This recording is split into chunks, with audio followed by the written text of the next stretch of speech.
하나님 말씀은 구약성경 레위기 25장 47절에서 53절까지입니다. 우리 같이 한 목소리로 함께 읽겠습니다. 만일 너와 함께 있는 거류민이나 동거인은 부유하게 되고 그와 함께 있는 네 형제는 가난하게 되므로 그가 너와 함께 있는 거류민이나 동거인 또는 거류민의 가족의 후손에게 팔리면 그가 팔린 후에 그에게는 속량받을 권리가 있나니 그의 형제 중 하나가 그를 속량하거나 또는 그의 삼촌이나 그의 삼촌의 아들이 그를 속량하거나 그의 가족 중 그의 살부치 중에서 그를 속량할 것이요 그가 부유하게 되면 스스로 속량하되 자기 몸이 팔린 해로부터 희년까지를 그 산자와 계산하여 그 연수를 따라서 그 몸의 값을 정할 때에 그 사람을 섬긴 날을 그 사람에게 고용된 날로 여길 것이라.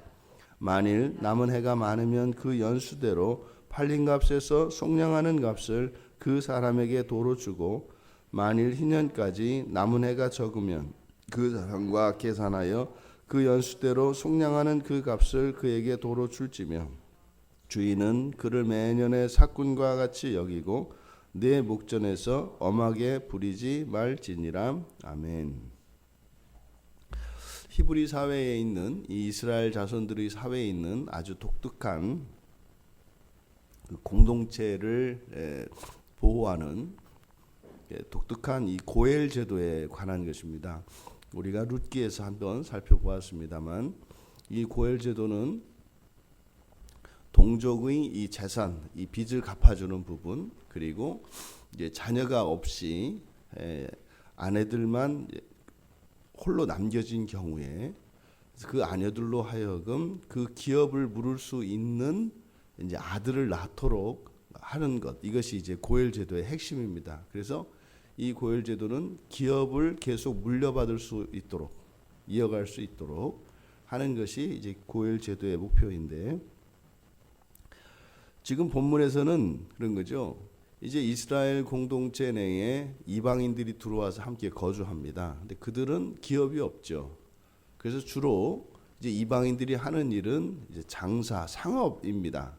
이제 땅이 없기 때문에 그들이 농업이나 목축을 하기가 어렵죠. 이제 하려면 이제 상업을 해서 돈을 모아서 그 돈으로 이제 이스라엘 사람들의 기업을 한시적으로 사수 운영하다가 다시 돌려줘야 합니다. 근데 이 땅은 영원히 소유할 수가 없기 때문에 이게 불리하단 말이에요. 그래서 주로 이제 이방인들은 이제 상업을 합니다. 그래서 우리가 앞에서 살펴보았던 것처럼 성 내에 있는 집들은 그들이 영구히 소유할 수가 있었죠. 그런데 이제 그 이스라엘 공동체에 들어와 있는 이방인들이 이제 부자가 되는 겁니다. 근데 뭐 이스라엘 자손들이 모두 다 잘 살게 되는 건 아니지 않습니까? 이런저런 어려움이 있을 수 있고 말이죠. 지금 본문은 그런 겁니다. 이방인보다도 함께 거류하는 이방인보다 더 가난하게 돼서 그들에게 이제 동족이 팔렸을 경우에 어떻게 하는가? 실제로 이런 일이 일어나는 거죠. 그랬을 때 이스라엘 자손들은 이방인에게 종이 된 자기 동족에 대해서 자기의 동족을 속량해야 할 의무를 진다는 겁니다. 근데 이 고엘의 의무는 이제 형제로부터 해서 삼촌, 사촌, 오촌 이렇게 쭉 이어집니다. 그러니까 가까운 친척으로부터 이 기업 물을 권리가 있는 거죠. 사실은 기업 물을 권리이면서 또한 이것은 기업 물을 권리라기보다는 의무인 거죠. 또 이렇게 형제들이, 친척들이 그 빚을 대신 갚아주고 속량을 하든지, 아니면 이제 이게 없으면은 뭐 스스로 부여하게 돼서 그렇게 스스로 속량할 수는 있습니다. 여기서 이제 몸값을 정하는 것은 뭐 처음에 자신을 팔 때 받았던 돈이 있지 않겠습니까? 그것을 남은 연수를 계산을 할 때 남은 연수로 이제 균등하게 분할하되, 그동안 그가 주인을 섬긴 그 기간을 이제 정상적인 월급을 받은 것으로 보는 거죠. 그래서 그 월급으로 쳐서 그 기간만큼 삭감을 하고 남은 총액을 이제 갚는 겁니다. 그러니까 희년까지 기간이 많이 남은 사람은 갚을 돈이 더 많은 거고, 희년까지 기간이 적게 남은 사람은 갚을 돈이 적은 거죠. 그러니까 이들이 그렇게 이방인에게 팔린 경우 동족을 이제 속량함으로써 대속함으로써 이제 그들을 자유인의 상태로 유지할 수 있도록 하는 것. 그러니까 굉장히 진일보한 복지 정책이죠. 오늘날도 이런 복지 정책을 가지고 있는 이제 유대인들을 제외하고는 이게 없습니다. 이게 실제로 이제 뭐 저도 외국 생활을 안 해봤습니다만 외국에 가보면은 외국 생활하면 이 사람들은 이렇게 한다고 하더라고요. 실제로 이렇게 지원을 해주고 빚졌을 경우에 사업을 하다가 망했을 경우에 대신 갚아주고 또 대신 다시 벌어서 계속 기회를 주는 거죠. 그러니까 2번, 3번 넘어져도 계속 지원을 해줘서 언젠가는 일어나도록 한다는 거죠. 그렇게 해서 그동안에 들였던 돈을 이자 없이 원금만 갚도록 하는 겁니다. 그래서 계속 기금이 쌓이고 그러니까 이런 식으로 하니까 못 이겨요. 이길 수가 없어요. 아니 뭐 10번 망하면 또 지원해줘서 11번 시작을 하는데 그거 뭐 한 번 되지 않겠어요? 계속 망해도 뭐 거의 실력이 막 쌓이고 그러지 않겠습니까? 노하우가 쌓이고. 그러니까 이런 식으로 이들이 공동체를 확장시켜 나가니까 가난한 개인이 있기가 어려운 거예요. 그러니까 공동체적으로 나가니까. 이게 시작이 어렵지. 이게 한번 시작만 되면 뭐 이거는 뭐 어떤 개인이 이렇게 맞다 이렇게 싸울 수가 없죠. 그러니까 뭐 전 세계에 있는 중요한 뭐 귀금속광, 기름 이러한 것들은 유대인들이 싹 잡고 있는 거 아닙니까? 그러니까 이걸 어떻게 개인이 뭐 어마어마한 부를 가졌다고 하더라도 이들 전체의 부를 상대하는 것이기 때문에 이게 쉽지가 않다고요. 그러니까 이 이스라엘이 가지고 있는 이 독특한 제도 이것은 성경에서 근거한 것이고 사실은 이게 오늘날 우리 그리스도인들에게 적용되어야 하는 겁니다. 꿈 같은 얘기죠. 이게 무슨 이상향이죠. 예? 지금 뭐 교회를 보십시오. 뭐 철저하게 이 세상에 자본주의 논리가 뭐 어디보다도 더 심각하게 지금 문제가 되고 있는 데가 이 교회 공동체거든요. 그러니까 뭐 큰 교회 이렇게 잘 사는 교회, 돈이 많은 교회, 그리고 어려운 교회 이거는요 개인의 격차 이상으로 어마어마할 정도로 나거든요. 이게 지금 우리들의 신앙을 곰곰이 생각해 봐야 합니다. 근데 왜 이런 일이 일어날까요? 우리들의 신앙이 성경을 따르지 않기 때문입니다. 그저 관행을 따르고 사람들 생각에 옳은 대로 따르는 거죠. 이게 꼭 사사기의 상황이란 말이죠. 어쨌든 성경에서는 분명히 이런 형제의 빚을 탕감해 주어야 하는 이런 고엘의 의무가 있습니다. 우리가 이렇게 기업을 부르고 또 이렇게 빚을 대신 갚아주는 이 고엘 제도를 통해서 우리의 대소 권리를 연결시켜 보면 아하 하고 우리가 무릎을 탁 치는 게 있어요. 그러니까 형제나 친인척이 고엘이 된다는 거거든요.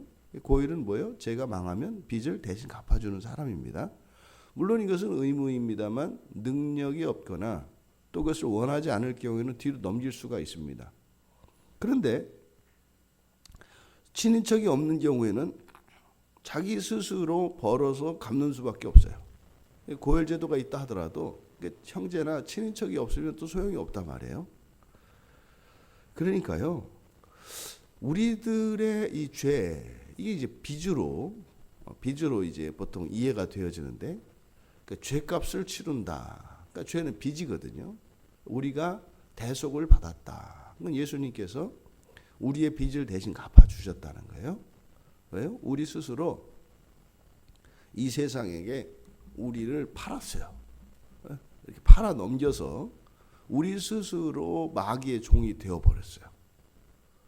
근데 그 빚을 이제 갚아야 되는데 그 빚을 갚는 게 바로 형제라는 거예요.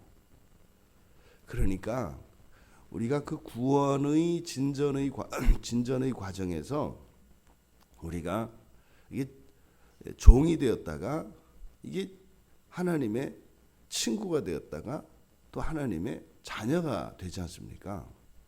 그 왜 이런 관계의 진전이 특히 그 가운데에서 우리가 왜 예수님과 형제가 되어야 하는지를 알 수가 있는 거죠. 그 예수님이 우리의 빚을 대신 갚아주기 위해서는 우리하고 뭐가 돼야 돼요? 형제가 돼야 되는 거예요. 그러니까 예수님이 왜 우리를 로마서 8장에서 우리가 양자의 영을 받아서 하나님을 아빠 아버지라고 한다. 왜 우리를 자녀를 삼아야 되느냐? 그러니까 이게 하나님이 이렇게 복잡하게 우리를 구원하시는 이유는 하나님이 만드신 그 제도를 그대로 존중하시고 따르기 위해서인 겁니다. 그냥 내가 하나님이니까 돈 있으니까 내가 갚을 거야 이렇게 안 된다는 거예요. 그래서 이 대속 제도, 이 고엘 제도는 빚을 누가 갚느냐 어떠냐 이것보다 더욱 중요한 게 뭐예요? 형제 관계, 이 동족의 이 공동체, 이스라엘 공동체를 지키기 위한 것이란 말이죠. 그러니까 예수님께서 바로 우리의 죄값을 대신해야 되는 이유가 뭘까요? 그랬을 때 언뜻 창조주니까 마치 책임지는 것처럼 이렇게 가면 그것은 인간의 타락이 하나님의 실패로 보여진단 말이죠. 그런데 이 고엘 제도에서 하나님으로서가 아니라 하나님이심에도 불구하고 사람으로 오셔서 또한 우리에게 성령을 주셔서 오히려 죄로 인해서 우리가 격상이 돼 버려요. 하나님과 형제가 되니까 말이죠. 근데 그렇게 하시는, 이렇게 복잡하게 하시는 이유가 뭐예요? 그냥 하나님은 하나님이시고 우리는 영원한 피조물로 그냥 두시고 그냥 구원하신들 못하시겠어요? 근데 굳이 사람이 되셔서 우리들을 오히려 죄로 인해서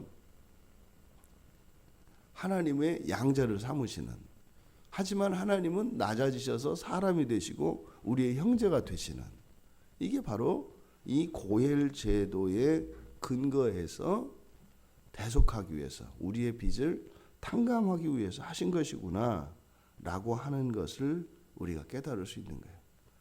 그러니까 십자가 사건은 단순한 죄의 대속만 있는 것이 아니라 그리스도께서 십자가에 매달리셔서 내가 너희들의 형제다라고 하는 것을 입증하시는 거예요.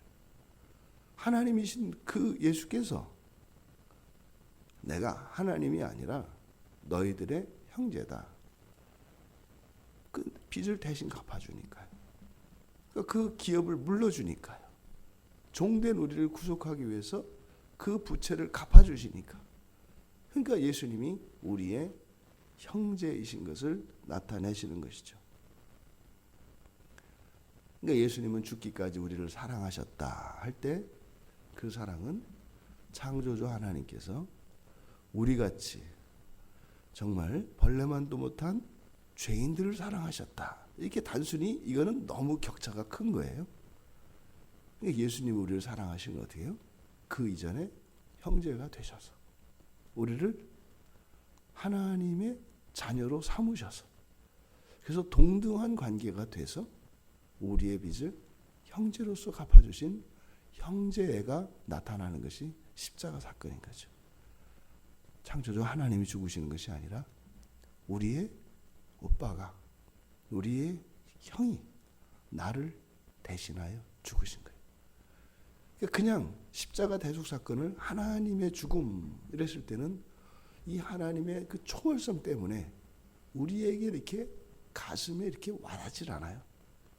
만약에 하나님의 죽음으로 우리가 보통 그동안 이해한 것으로 생각을 하면 우리에게 드는 것은 죄책감입니다. 내가 어떻게 하나님을 죽여? 그러면서도 내가 이렇게 살아. 근데 그 하나님이 나를 위해서 죽으셨어. 크죠. 어마어마하죠. 감당할 수 없는 사랑이 있죠. 근데 문제는 우리의 가슴에 죄책감이 생겨요. 감동과 함께 죄책감이 들어요. 죄책감은요, 우리의 발을 묶어버립니다. 이 죄인식은 있어야 합니다. 나의 죄에 대한 죄책은 있어야 돼요. 근데 죄책감은 있어야 돼요. 근데 문제는 이 죄책감은 우리로 하여금 힘을 내게 하는 것이 아니라 오히려 우리의 발을 묶어버립니다. 그래서 우리의 한계를 넘지 못하게 합니다. 그런데 그리스도께서 형제가 되셔서 형제애로 우리의 오빠가, 우리의 형이 내 빚을 대신 갚아주셨다 했을 때 죄책감은 없고 오직 우리의 형제 되시는 그리스도의 사랑만 빛이 납니다. 그러면 그 사랑이 우리를 이끌어요. 그러면 우리가 할 수 없었던 일을, 견딜 수 없었던 한계를 뛰어넘게 돼요. 순수한 사랑일 때라야. 우리가 죄책감을 가지면 인간적으로는 그것이 양심적이고 선한 것처럼 생각이 됩니다만 하나님은 절대로 죄책감을 갖기 원하지 않으세요. 다만 죄를 깨닫고 회개하기를 바라실 뿐이지 지난날 우리의 죄 가운데 있었던 그 상황을 정죄하지 않으신단 말이에요. 하나님의 목적은 딱 하나입니다. 우리가 과거에 무엇을 했느냐 안 했느냐 이렇게 평가하시고 심판하시는 하나님이 아니라 하나님이 우리를 심판하신다고 하는 것은 하나님 나라에 우리가 들어갈 수 있는가 없는가, 완전한가 완전하지 않은가, 이것을 검사한다는 의미죠. 그래서 우리는 그 사랑의 감화를 받아 또 그 사랑이 우리를 그리스도의 완전에까지 이끄실 것을 믿으며 회개하며 그렇게 우리의 한계를 뛰어넘고 우리의 형제의 죽음을 기억하며 우리의 삶을 쉽게 포기하거나 그렇게 허송세월하지 않고 살아갈 수 있게 되는 거죠. 이 그리스도, 우리의 형제 되신 그리스도께서 당신의 삶을 우리에게 주시고 우리가 죽어야 할 그 죽음을 대신 지신 것. 그러니까 이 고혈제도를 통해서 십자가 의미가 더욱 실제적으로 그리고 더욱 온전한 사랑으로 우리에게 다가온다. 그러면 예수 그리스도를 형제로 받아들이는 이라야 그 대속을 받을 수가 있습니다. 그게 뭡니까? 누구든지 그를 믿고 세례를 받으면, 마가복음 16장 16절에서 말하는 것처럼 누구나 그리스도를 믿고 세례를 받으면, 이게 뭡니까? 내가 당신의 형제입니다 라고 하는 이 고혈제도의 관점에서 보면 선언인 거죠. 그러니까 세상을 향해서 그리스도 예수의 형제가 되기를 원하는 자가 누구입니까? 그 표가 뭐예요? 믿고 세례를 받는 것입니다. 근데 세례를 받는 것은 끝이 아니라 그랬어요. 그 이후로는 그리스도로 살아야 한단 말이죠. 형제의 삶을 대신 살아야 한단 말이죠. 형제 되신 그리스도께서 형제의 죽음을 대신 지셨으니 그리스도의 형제된 우리는 그 그리스도, 형제이신 그리스도의 삶을 살아야 하지 않겠습니까? 그래야 형제가 되는 거예요. 그러면은 남김없이 그리스도께서 우리의 죄책을 다 감당하시고 죄값을 다 치러 주시는 것이죠. 그래서 그 이후에 세례를 받은 이후에 우리는 아버지 뜻대로 하는 자라야 내 형제요. 마태복음 12장 50절에서 예수님께서 말씀하십니다. 아버지 뜻대로 행하는 자 뭐겠습니까? 아버지 뜻대로 내가 너희들을 대신하여 죽고 빚을 갚아주고 대속하는 거예요. 그러면요, 대속받은 그들은 자기의 기업을 물려받아서 그 기업을 가지고 살아가야죠. 이게 형제죠. 그래서 아버지 뜻대로 행하는 것. 그래서 이 아버지 뜻대로 행한다고 하는 이 의미가 성경에 있는 모든 율법을 지키는 것 되겠죠. 그때 결국엔 여러분, 성경에 있는 모든 율법을 지킨다는 것, 그러니까 모든 율법을 지킨다는 것을 한마디로 하면 뭐예요? 사랑하는 겁니다. 사랑하는 것. 그 사랑이 여러 가지 호의와 친절을 베푸는 것으로 나타냅니다만 그것으로는 우리가 사랑을 할 수 없어요. 왜요? 그것은 사랑이 없고도 할 수 있기 때문입니다. 어떤 필요와 이익을 위해서 할 수 있어요. 또 은원관계에 의해서 할 수도 있어요. 그런데 이 사랑이 확실하게 나타나는 것은 바로 용서하는 것입니다. 용서하는 것입니다. 그래서 너희가 형제를 용서하지 않으면 하늘의 아버지께서도 이와 같이 하실 것이다. 그러니까 이 사랑이 가장 순수하게 나타나는 것이 용서입니다. 용서는요, 상대방의 죄와 허물을, 이런 실수와 약점들이겠죠. 그것을 참아주는 겁니다. 감싸고 견뎌주는 것입니다. 거기에서 사랑이 가장 순수하게 나타나죠.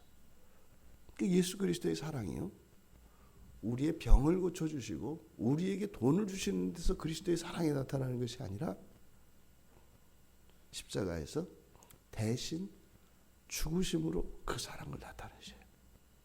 그 우리는요, 교회 안에서 최소한 말이죠, 최소한 교회 안에서 모든 허물을 용서하고 그것을 견뎌줘야 합니다.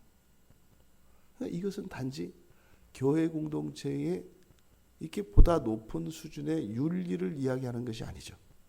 이것은 무엇과 관계되어 있어요? 죄의 대속과 관계되어 있습니다. 교회 공동체 안에서 서로 용납하지 못하고 용서하지 않는다면 죄송하지만 그분은 그리스도의 대속을 온전히 받지 못합니다. 빚이 남아 있습니다. 갚으셔야 합니다. 그리스도를 형제로 받아들이지 않는다면 그분은 훗날 지옥에 가셔서 갚으셔야 돼요. 하나님의 말씀은 한치의 빈틈이 없습니다. 명확합니다. 선명합니다. 그러니 우리가 그리스도의 형제된 지체들을 용서하지 않는다면 무슨 말입니까? 교회 안에 있는 모든 믿음의 사람들은 그리스도의 형제입니다. 근데 그리스도의 형제인 그를 형제로 내가 받지 않는다면 내가 그리스도의 형제가 아니라는 것을 나타내는 겁니다. 뭡니까? 미루고 있는 거죠. 그리스도는 나의 형제가 되셔서 십자가에서 죽으시고 나의 죄값을 다 갚아주셨건만 내가 그리스도의 형제된 다른 형제 자매들을 그렇게 사랑으로 용납하지 않는다면 그리스도를 나의 형제로 삼는 일을 뒤로 미루고 있는 것입니다. 물론 반드시 이루게 될 것입니다. 하지만 그리스도께서 십자가에서 죽으신 것은 그 지옥의 끔찍한 형벌과 그 하나님의 진노는 그리스도 한 분으로 충분하다는 겁니다. 우리에게는 거기 오지 말라는 겁니다. 그리스도 한 분이 대신하신 것으로 죄값을 치를 수 있다는 것입니다. 여러분, 단순한 자기 확신이나 어떤 세례 형식, 그리고 우리 어떤 감정적인 또